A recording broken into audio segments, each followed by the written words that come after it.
What's up, world? It's your main man, Kareem Rashed, host of Clearing the Wreckage. I am so glad that you are here with me today. Oh my gosh, we're going to have a really great episode today. I don't know what you got going on. I don't know if you're driving right now and you decided to just click on the link and listen. I don't know if you're at home and you're chilling.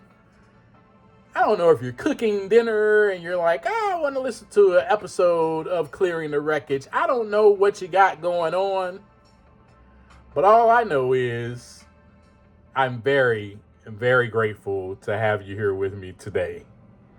Absolutely. Thank you so much. So again, folks, welcome to Clearing the Wreckage. Let me just share with you real quick. If you're new to this podcast and this may be your first episode that you're listening to, you might have just skipped 1 and 2 and you're right here at episode 3. I'm glad that you're here. I don't care where you start. I prefer you start at episode 1, but I'm glad that you're here. So I want to just share with you real quick that this is the podcast about the stuff that is going on the inside that builds up.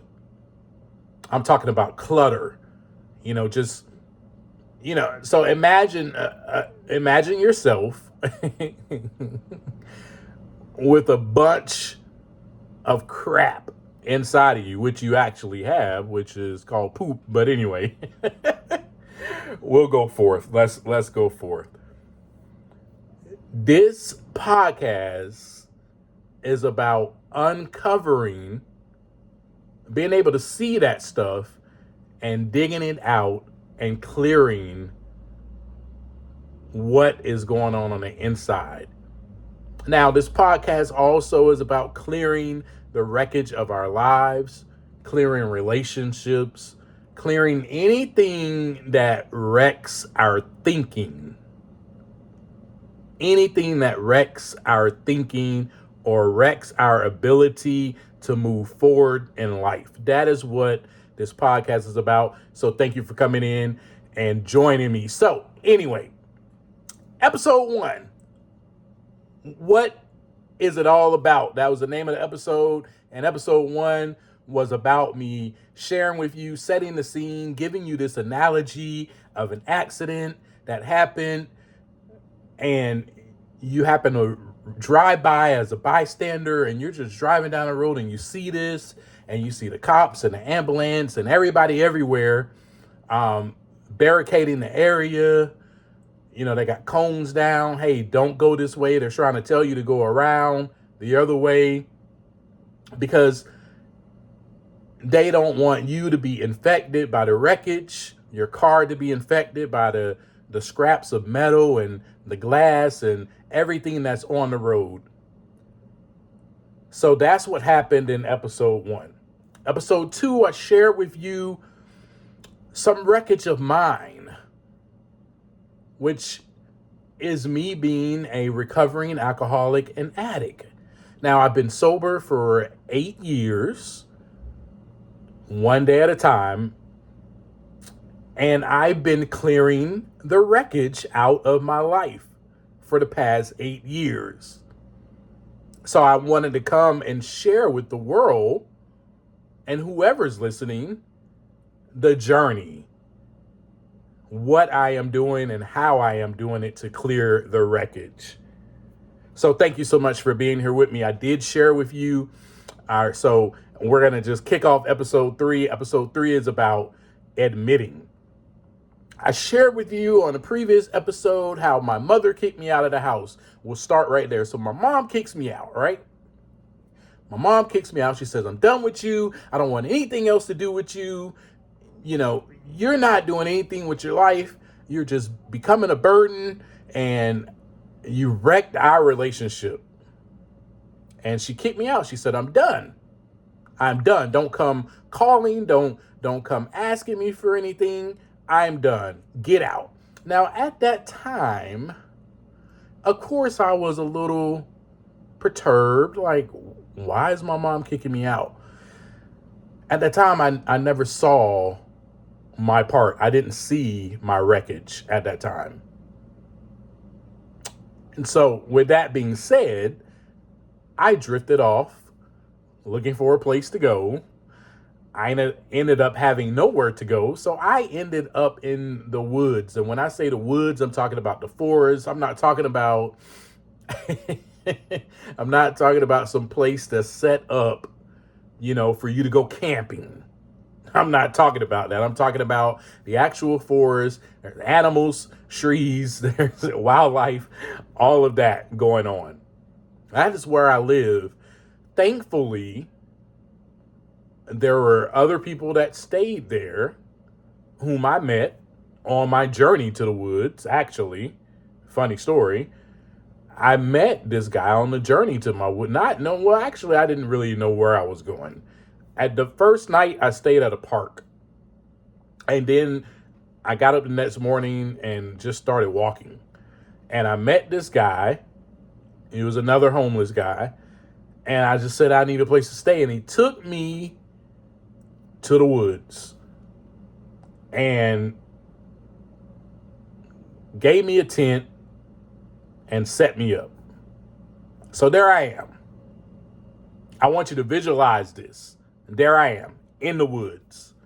I'm 31 years old at the time. I have nothing to eat. I have nothing but the clothes on my back. I have a little bag of clothes with me and some journals and notebooks and I think I had my Bible. I'm not sure. But anyway, I didn't have much with me, right? With that being said, that is where I was. That is where I drifted off to.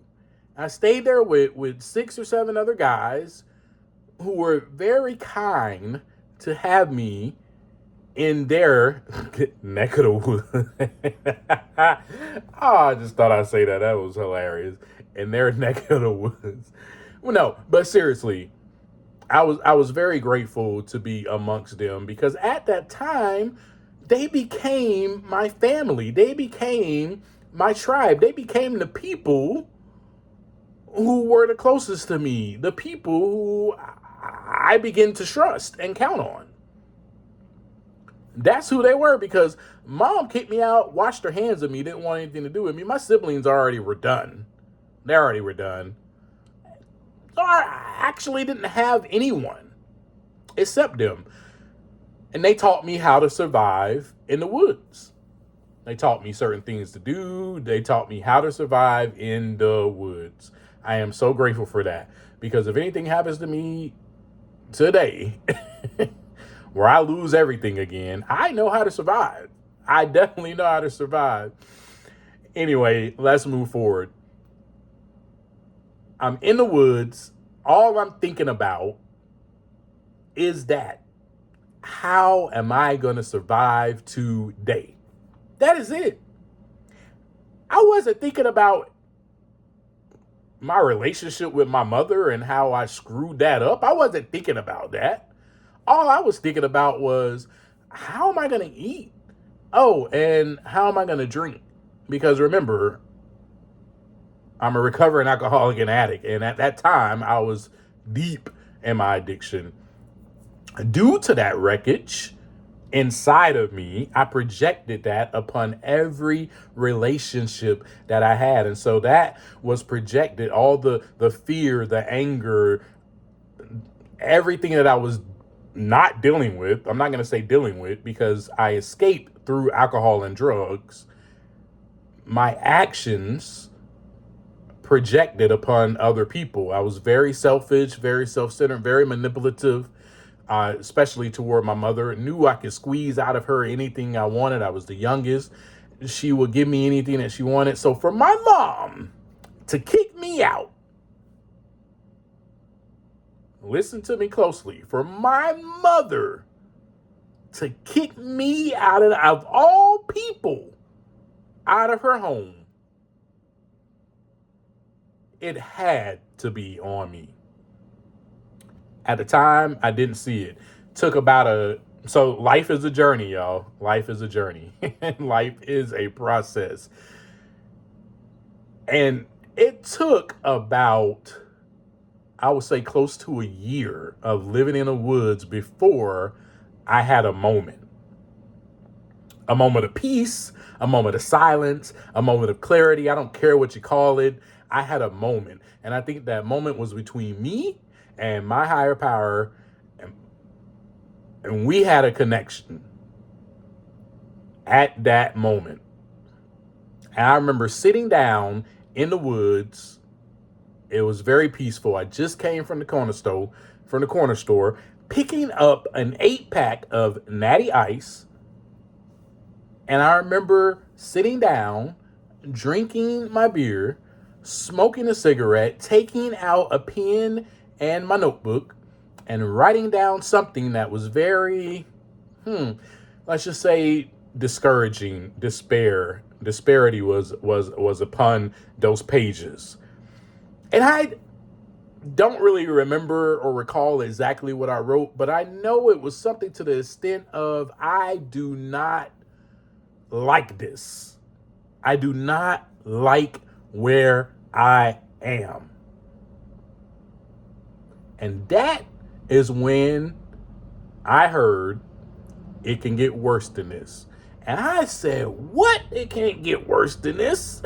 I'd have been to jail. I'd have lost everything. And when I say lost everything, obviously, I was at that point in my life at the time living in the woods where I lost every single thing, everything. And it can't get worse than this. How? And that was the next question I asked. Well, if you keep going down the road you're going, then it will get worse. You will die.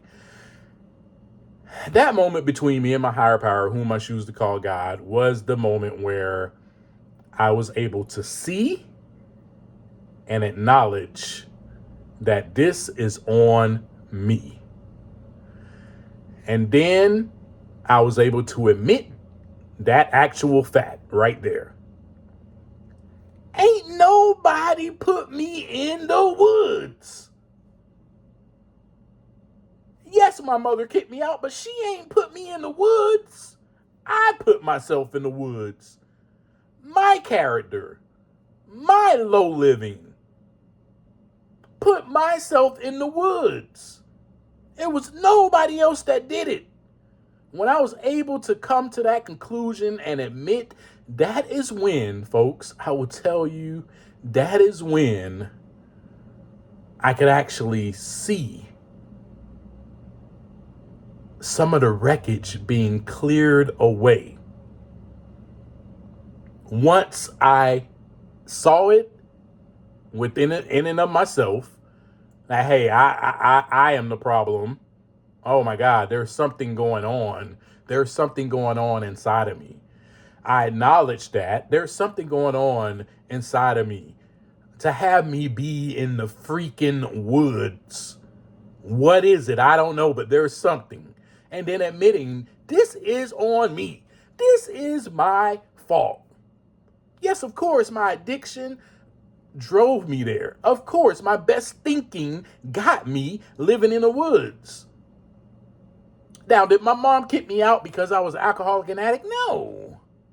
My mom didn't kick me out because of that. My mom didn't go, oh, well, my son is just an alcoholic and addict. I think I'm just gonna kick him out. No, my mom kicked me out because I became a tyrant. I became a self-centered prick. I became a manipulative control freak. I became a slob, a slouch, a mooch. This is why my mother kicked me out. Because what was going on inside of me, I projected it upon her and wrecked that relationship.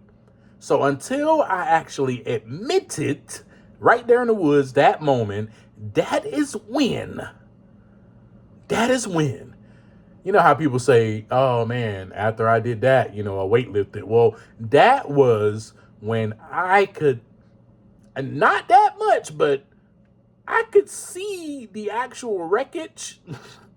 And then I was able to see a little bit of it being swept away. I was like, oh, so those scraps of metal are kind of gone now, you know? And so it was an experience that I had that I'm actually sharing with you. Folks, if you're going through something right now, and like I said on the second episode, all your life,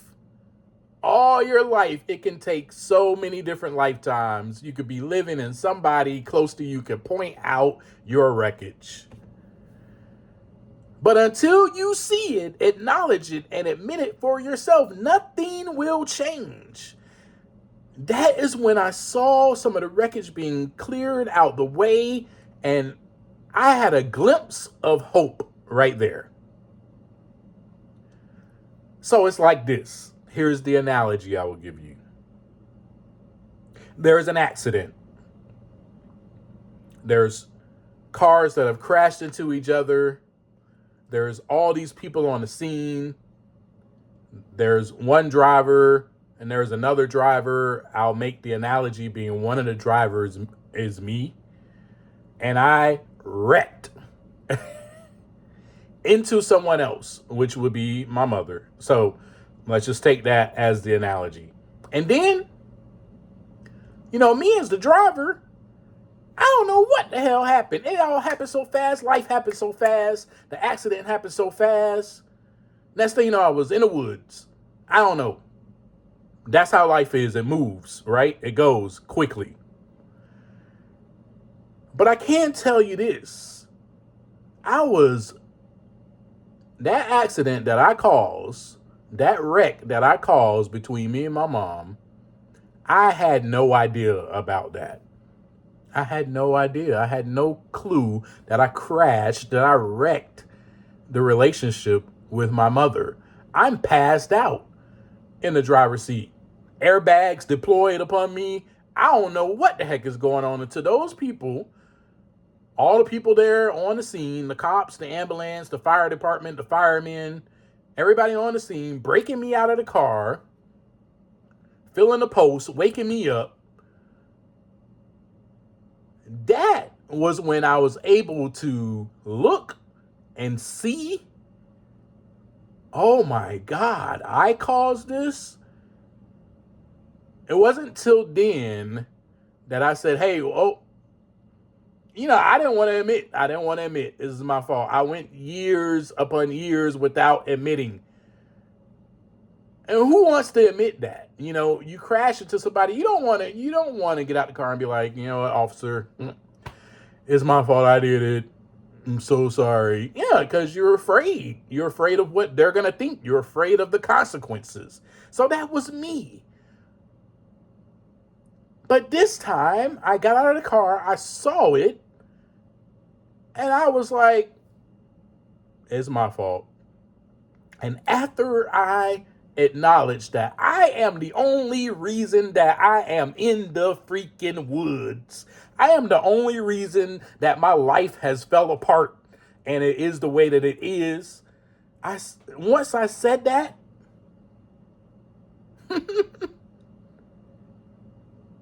I was free to go. I was free to go. They took my statement and then I was free to go. And then at that moment, I could see the wrecker coming to take some of the wreckage of the car away, to take the car away, one of the cars, to take my car away. And then I could see them clearing up. Because that's only the time when they actually can start beginning to clear up. Once once the person that caused the accident, is taken care of first. And once they took care of me and I acknowledged and saw and admitted that this was on me, then I was free. And then they were able to, after that,